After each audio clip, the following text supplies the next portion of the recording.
All right, boys and girls, so in today's video I'm going to tell you what is happening with the current situation of the K trucks and the K vehicles all in total, and why some states are coming for it.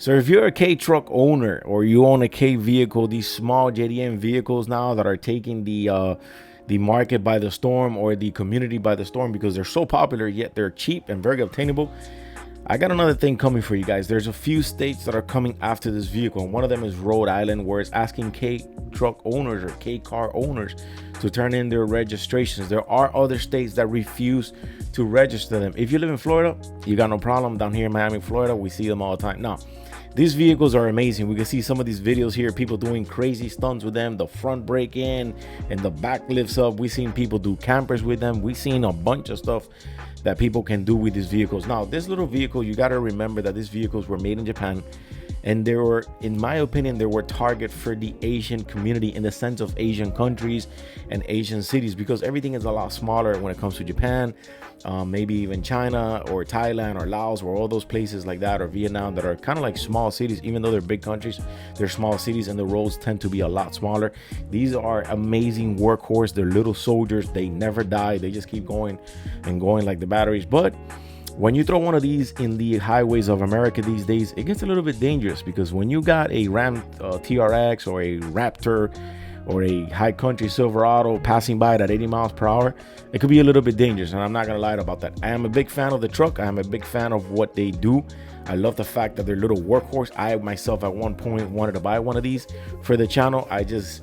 There were things going on at the moment in life that I just couldn't get it, but I eventually will own one of these, because I think these are super cool. But what is going on? Why are some states requiring these to turn in their registration? One of the last one was Rhode Island, and they're asking pretty much K car owners to turn in their registration. So in Rhode Island, there's about 30 K trucks in the state right now that are registered in Rhode Island. So according to the DMV records, there's about 30 of them registered, and lawmakers want to take them all off the road. State officials have started asking K truck or K car owners to turn in their registration, which would make the vehicle illegal to drive on public road. Now, there are some states that actually even refuse to even register them. I believe one of them might be Texas, who refuses to register them. I could be wrong.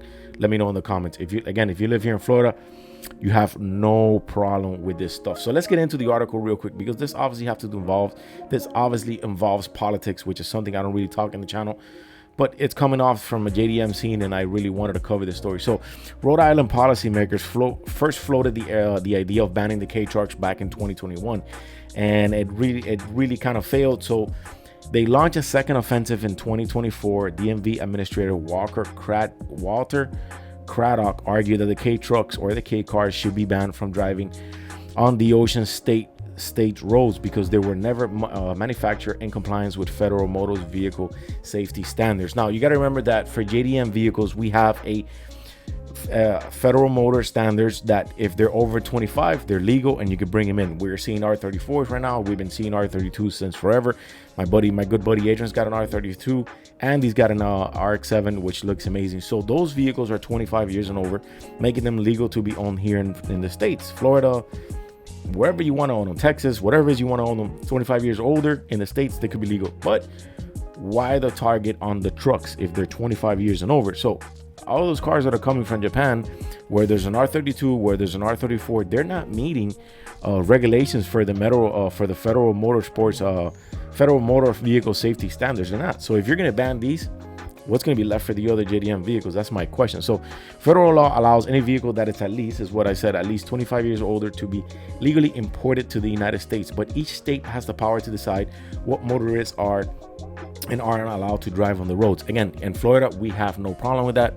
I guess our governor hasn't gone into that. Much praise to him, because we really don't need any governors looking into that stuff. Even though in Florida, at least from down here in Miami, I've never met anybody doing anything shady when it comes to his vehicles. I believe everyone does everything right. Every JDM vehicles that I met, everyone's been titled. Like, everyone pretty much follows the book down here in Florida.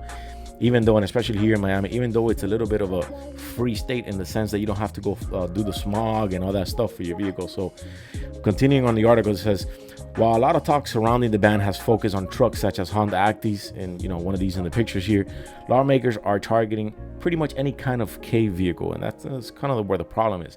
If you want to register a Suzuki Cappuccino or an AutoZone AZ1 in Rhode Island, you'll soon be out of luck.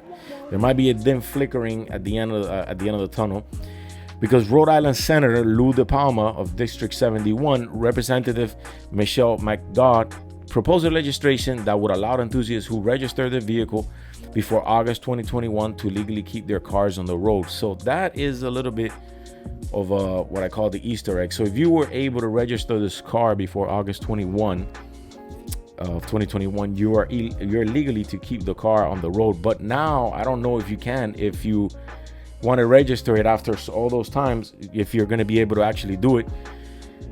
It's insane. Like, I think sometimes states and governors and politics, instead of like focusing on the real big things, they come after this small stuff. So although the registration will remain valid, it wouldn't be transferable.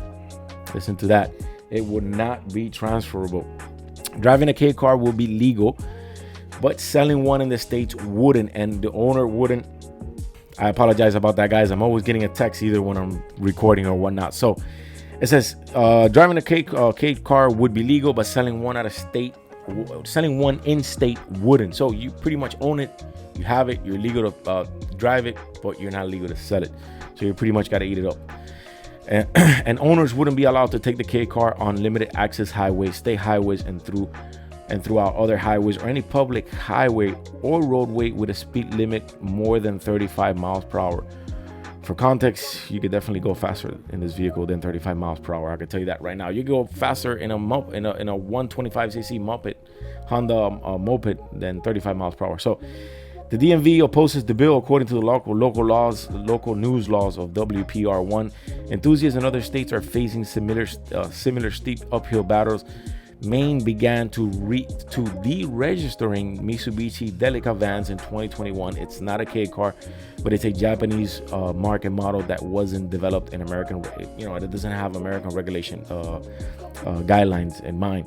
Texas tried refusing to register K cars through a group of owners successfully fought back. Georgia and New York have both banned motorists from registering the K car. So, being that the K car is so popular and extremely popular, again, the vehicle fetches a cheap amount of money, in the sense that it's pretty obtainable. You could get one of these for under $10,000.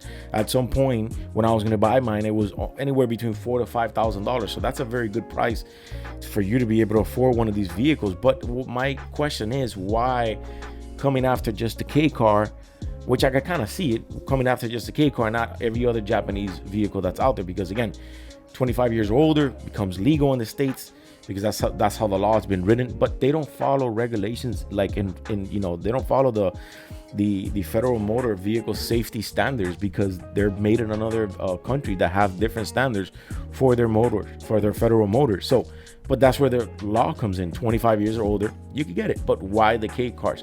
Now, my opinion is because they're very small and they're not fast. And vehicles nowadays are coming out with a lot of power. Even though if you got EV or electric, they're coming out with a lot of power. And even if you got like a Hyundai Ion or whatever those things are, they're up there in power. So you got a K truck that's obviously not electric, and there's a big push for electric nowadays, and they're very small. And I think the fastest you could go is 55, 65 miles per hour. I think behind that might be just safety, getting these vehicles off the road that can cause maybe an accident, because they're so small, and if somebody crashes with them, it could be fatal. But we're still yet to see things like that coming from states or from other cities that have been having these vehicles on the road right now. So I really don't get why after the K truck. Maybe just because of safety, and it's because it's small. Anyways, leave me a comment. Let me know, what do you guys think? I'll read you. If you guys are enjoying the content, I want to say thank you for the 10,000 subscribers. We freaking made it. I love you guys from the bottom of my heart. I'll see you in the next one. If you guys are liking the content, remember to subscribe and hit the thumbs up. Your boy is out.